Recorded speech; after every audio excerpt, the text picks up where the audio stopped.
welcome to Themis Podcasts. Themis is a risk management firm specialising in financial crime. Our aim of these podcasts is to bring you interesting news, interviews and recordings of our exclusive events from the world of financial crime.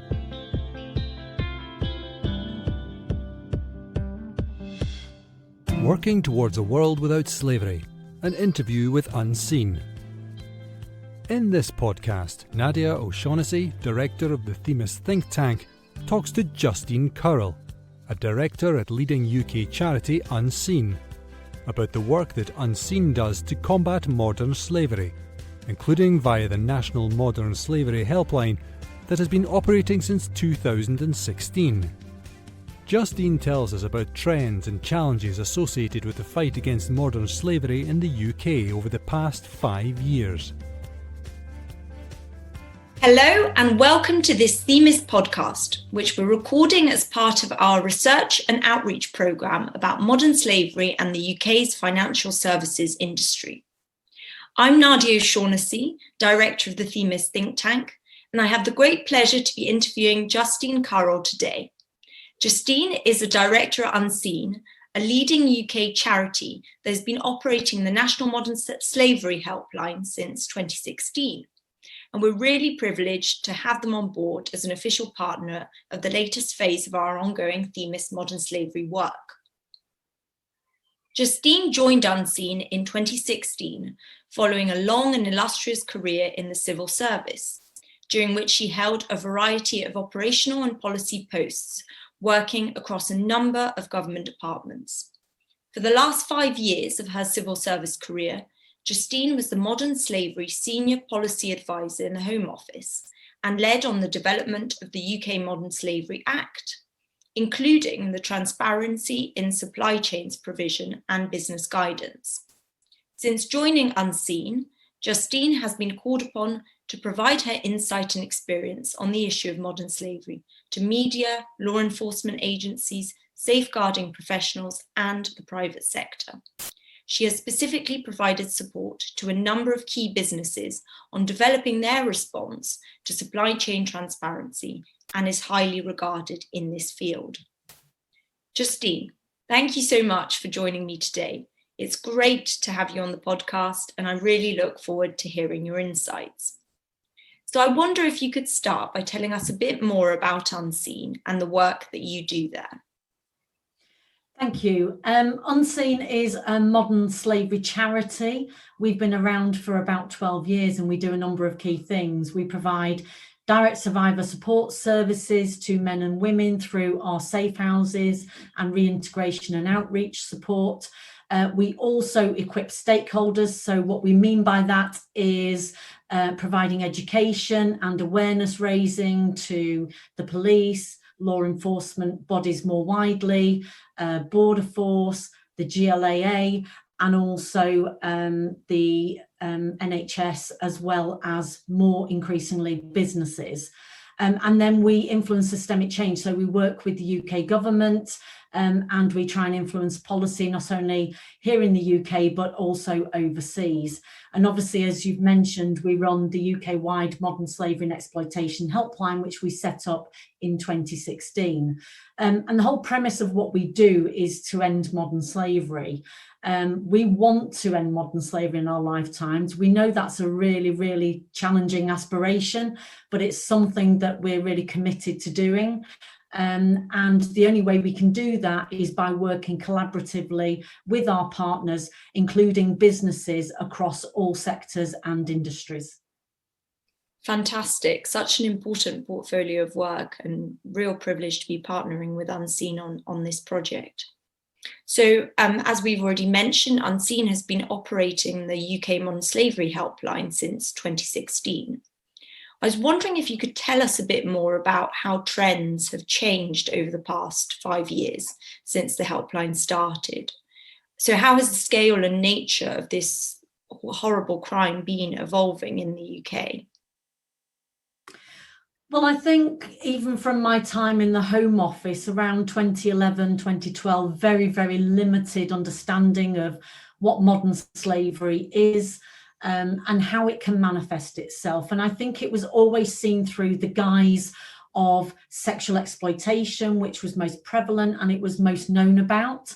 I think over that time, and since we set up the helpline in 2016, we've really seen a shift in that understanding. So much more prevalence around labour exploitation and forced labour, a real prevalence around criminal exploitation, but also recognising that there are cases of domestic servitude, and sexual exploitation is still very prevalent. So, we've seen a much bigger increase in labour exploitation. And for me, I think that's very much around the awareness raising and the education piece of work that we do, raising awareness with the general public. And the public will generally spot issues related to forced labour and labour exploitation because it's in sectors and industries that we interact with on a daily basis. So if you think about issues such as those in car washes or nail bars, they're on our high street and they're areas that the general public will see. And if they think something's concerning and we get our awareness raising activities right, then the public will spot those and they'll know what to do. And we get more and more calls from the public. Obviously, that's changed over the last 12 to 18 months with the pandemic, and we've seen a different shift in terms of labour exploitation. So fewer cases in those nail bars and car washes being highlighted, but a greater prevalence in construction, in the food and agriculture sector, including processing and packaging, as well as increases in logistics and transportation. And if you think about how many times we've all used online shopping in recent weeks and recent months, we can see why and how the issue of modern slavery is most prevalent in places like logistics. Great, thank you very much. And I'll certainly come back to the issue of COVID because I think that's really key to touch upon later. It's also heartening to hear about the increased awareness that you've seen amongst the general public in terms of modern slavery over the past 5 years or so. And I wanted to talk a bit about our findings because this trend hasn't necessarily been seen by us in the financial services industry specifically. Earlier this year, we published a report that looked at the links between modern slavery and the financial services industry. And one of the key findings of our research was that there are still low levels of awareness of the prevalence of modern slavery amongst financial sector employees. In fact, 30% of the employees that we surveyed said that modern slavery was not something that exists in this country. For many, there seems to be the perception that modern slavery is something that was abolished 200 years ago, or something that happens far away in garment factories in Asia. But it is, of course, very much a problem in the UK. National Referral Mechanism figures for Q4 of 2020 state that 57% of potential victims claimed exploitation in the UK only. And the most common nationality referred to the NRM were UK nationals, who accounted for 31% of all potential victims. Would you agree that there still is a misperception of what modern slavery is and means in the UK? Absolutely. I think we've come a long way in the last 10 years in terms of raising awareness, but there is still so much more to do. It's amazing how many times I have conversations with members of the public or people from businesses, people representing businesses, who will say, yes, it might be a problem, but it doesn't happen here, does it? Or it's not something that would affect us. And I think really getting people, whether that's a member of the public or whether that is a business, to understand that actually every decision we make could have implications for those who may be caught up in exploitation or modern slavery. And then when you add in the stat around UK nationals, it's then very evident that this is not just about foreign migrant workers, something that's happening overseas in far off places, that it is actually happening in the UK. And it is happening on our doorsteps. We have calls and contacts related to situations being reported right across the UK. There is no area within the UK that we have not had a call or report about a potential situation of modern slavery. And I think that's the most frightening statistic. The helpline has been a fundamental tool in the fight against modern slavery, but it is just the tip of the iceberg. It's still a very hidden crime. It's still very complex. There are vulnerable people at the heart of what we're talking about. And when victims don't even recognise themselves as a victim, when they think that they're better off in an exploitative situation than they would be if they were out of it and potentially even more destitute, then we have that problem and that understanding. I'll never forget a person who said to me, well, why would a 6-foot man be in a situation of labour exploitation when they could just walk away? But it's the lack of understanding around the coercion, the manipulation, the threats of violence, and the actual violence that's meted out to those victims, but also the victims of families as well. That's what keeps people in these exploitative situations. And first and foremost, we need to help them out of those situations, and we need to raise awareness of individuals who may come into contact, whether that's a frontline professional in a statutory agency, whether that's somebody within a business, or whether that's a member of the public procuring goods and services for themselves. We need to raise that awareness, and we need to make sure that people understand the signs to spot and where they can go to seek help and advice. Absolutely, and really great work that you are doing there. So I'm interested, who mostly contacts you via the helpline about a potential case of modern slavery? Is it mainly the potential victims themselves, or individuals who are in direct, frequent contact with the victim, or is it just members of the general public who have spotted something suspicious? For us, it's generally the members of the public. So, spotting those signs and reporting concerning situations. But we do have a significant number, and we believe this is significant, for potential victims contacting us themselves, and that ranges between kind of 6 or 7% right the way through to 20%, depending on which type of exploitation they are experiencing. But we have a further large percentage of individuals contacting us who will be in direct contact with a potential victim. And that's really crucial as well, because we can corroborate the information that they're giving us. We know and understand more about the situation, and therefore our advice and guidance can be related to that.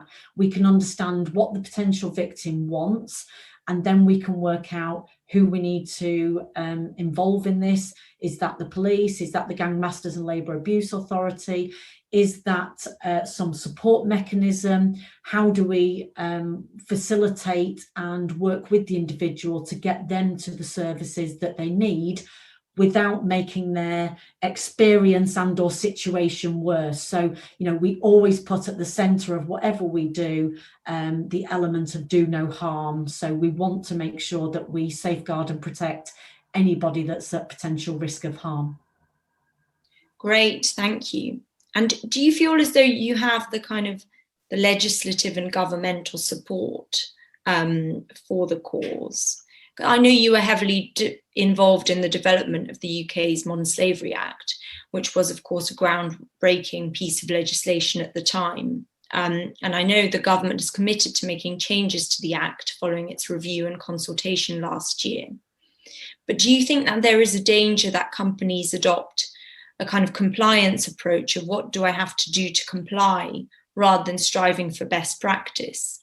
And should the Modern Slavery Act be strengthened further, or should companies be encouraged to continue to adopt voluntary approaches that work for their business? Great question. I think that the legislation has been a game changer, and it is necessary. But legislation can often be a blunt instrument. It doesn't necessarily mean that people do what they're meant to do or they fully comply. I absolutely agree. I think compliance is really around a tick box exercise. I think we need to get into the language of continuous improvement, and so that we don't stand still, we don't tick that box and move on. We're actually always thinking about this. How can we do good business? How do we apply appropriate due diligence into everything that we do to minimize all of those risks related to workers and vulnerable workers? So for me, that's absolutely critical. I think Section 54 was the groundbreaking element of the Modern Slavery Act. You know, we were the first country in the world to introduce that. The only other place that really had anything like that was California, so the state of California in the US. And so it really was meant to be a nudge factor. You know, we talk about the kind of spiky carrot. So, you know, it should be both a stick and a carrot for businesses. You know, create a level playing field, tell us what you're doing about the issue of modern slavery and how you're protecting your workers, and then look at how you can improve in an iterative manner over the next 3, 5, 10 years, recognizing that this is not something that's going to be resolved in the next 6 to 12 months. I think, unfortunately, we don't even meet compliance. If you think about the fact that we probably still have somewhere in the region of 3,000 businesses that still have not put out their first statement, and we've had the Modern Slavery Act for over 5 years in operation for Section 54. I think, yes, we need to improve compliance with the legislation, but then we also need to strengthen those legislative frameworks to make sure that we do get businesses actually doing what they're meant to do, to look at this around, you know, changing behavior. It has to happen from the top of an organization, and it has to filter through, and we have to make sure that those who are recruiting others, particularly where that's temporary labor, where we've got procurement teams working with third-party suppliers and subcontractors, and where we've got boardrooms making decisions on a daily basis about quality, timeliness, and the price of goods and services that they're prepared to pay. All of that needs to come together to create an environment where we can genuinely mitigate those risks, and where we can ensure that our supply chains will not be infiltrated by perpetrators of modern slavery. Absolutely agreed. And that's what was one of the key findings of our research, that a joint up enterprise-wide approach is really key, and it can't be a siloed cause that is championed by certain parts of a business and not others. And I fully agree with you. You know, there are some really notable champions who are really blazing a trail in terms of good practice when it comes to positive anti-modern slavery practices. But for others, it seems to be real consequences in terms of financial penalties, reputational damage, investor pressure, that need to serve as a real stick to encourage change. So combination of both, as you say, does seem to be key. So I wanted to go back to COVID. I read your very interesting recent report on activities during 2020, which showed a decrease in the number of contacts to the national helpline over the past year. So as I understand it, and correct me if I'm wrong, this is primarily down to COVID restrictions and fewer opportunities for people to contact the helpline, rather than an actual reduction in cases. So is this true? And are you finding that the pandemic is in fact exacerbating vulnerabilities and driving more people into exploitative situations? I think that is our assessment in terms of contacts to the helpline. So we saw a 27% decrease in calls and around a 9% decrease in web forms. And I think most of those were a decrease in the members of the public contacting us about situations. So we saw similar numbers of potential victims themselves contacting us, and we saw an increase in the number of statutory agencies contacting us for help and advice. So that was the shift we saw. Do we think that that is as a result of vulnerabilities being exacerbated? And it's really difficult to tell. I mean, obviously, our cases only went down by 4% from 2019. But we know that, that there's been less opportunity for members of the public to actually spot the signs, because many of these sectors and industries and venues have not been open for a significant periods during 2020. I think the pandemic, the shift and the supply and demand of things like PPE and food has really meant that there's had to be a really transient workforce, and to move that workforce quickly. So I think that may well have created an environment where it's much easier for vulnerable people to be caught up in all of that. But the pandemic is ongoing. We've now and are experiencing Brexit, and we are already seeing and hearing from businesses that there are shortages of labour because of the pandemic. There's been obviously less people moving across borders.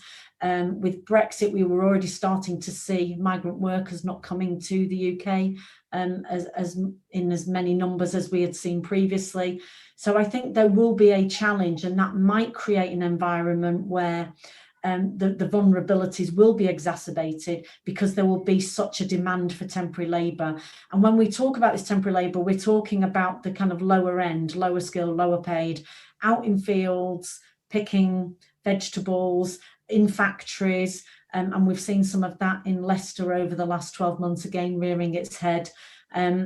Anywhere where there is low paid, low skilled work, we do suspect that the vulnerabilities will be increased. And it's an area that we're working with businesses, with law enforcement and others to really raise awareness, to make sure that if you do have any concerns about people working with you or for you down a supply chain, if you see something happening on a high street, that you actually know what to do, who to contact.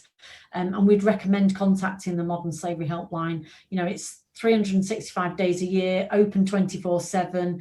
It's confidential and independent, and we really can help and support, whether you're a business wanting advice and guidance, or whether you're a member of the public, or indeed a potential victim looking for help to get out of a situation or into support services. Very interesting, and also emphasises why oversight over all aspects of supply chains and indeed direct business operations is so key, because of how shifting external events can impact different elements of supply chains and create new vulnerabilities and new risks in response to changing circumstances. So I wanted to zoom back in on the financial sector again. And as you mentioned earlier, Justine, you lead Unseen's cooperation with businesses, and you've worked with a large number of financial institutions specifically to combat modern slavery. What do you see as the greatest challenges for the financial services industry in particular in addressing this issue of modern slavery?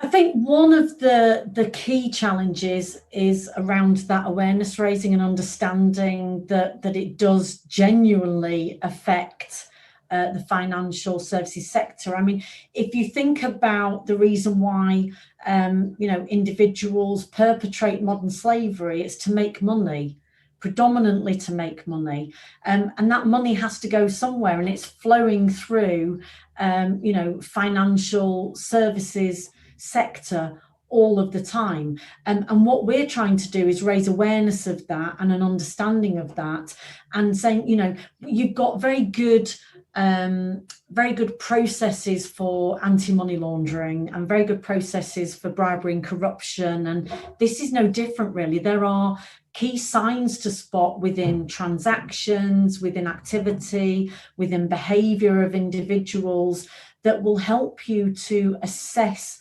situations and work out well, is this something we need to be concerned about? I think the sheer magnitude of the issue, if you look at all of the suspicious activity reports that are probably generated by one organisation, let alone the whole sector, I think it's a real challenge to get in place processes that help you really understand, is this suspicious activity? Is this normal behaviour? How do we identify that from an individual perspective or from a business perspective? The location is often very important. If an individual is using the same ATM, withdrawing the same amounts of cash late at night, and that could be a sign. If there are businesses in red light district areas where activity is unusual, again, that could be a sign. And it's just raising that awareness, both with the financial services sector around how they engage with other services and goods, as well as how they engage with their customers as well. And what we're trying to do is help those businesses raise awareness with their customers, with their individual customers, with their business customers, with their staffing teams on the front line, also in financial crime teams, and really getting organisations to think about this in a holistic sense, in everything that it does, and making sure that, again, it comes back to that due diligence. Are we genuinely doing everything we can to prevent the risks? And do we know what to do if those risks manifest? And how do we learn lessons from that moving forward to ensure that this doesn't happen again? Exactly as you say, every abusive employer and trafficker is in it for the money. And so an understanding of red flags and patterns is just so key across the financial services sector. And also, as you mentioned, the leverage that financial institutions have can be so helpful in disrupting this crime. So Justine, thank you so much for joining me on this podcast today. It's been fascinating to hear your insights about the latest trends and challenges when it comes to tackling modern slavery in this country.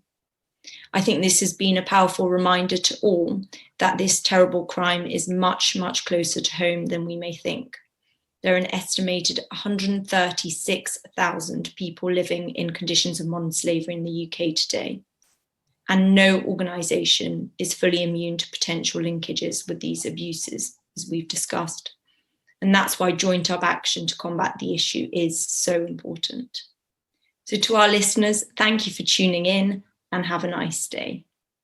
This podcast is the latest in a series of virtual discussions that we have published as part of our work addressing modern slavery and human trafficking. We are working in partnership with the UK Independent Anti-Slavery Commissioner to explore the ways in which the financial services sector can help address these terrible crimes. If you have time, I would encourage you to listen to the other podcasts in this series, which involve a range of expert speakers and highlight the excellent work being done by many of the industry's champions to combat modern slavery. You can find out more via our dedicated research website, www.crime.financial/MSHT. Thank you for listening to the latest Themis podcast. We hope you found it interesting and informative. If you would like to find out more about Themis, get in touch with us via our website, www.crime.financial. You can also subscribe for future news and interviews.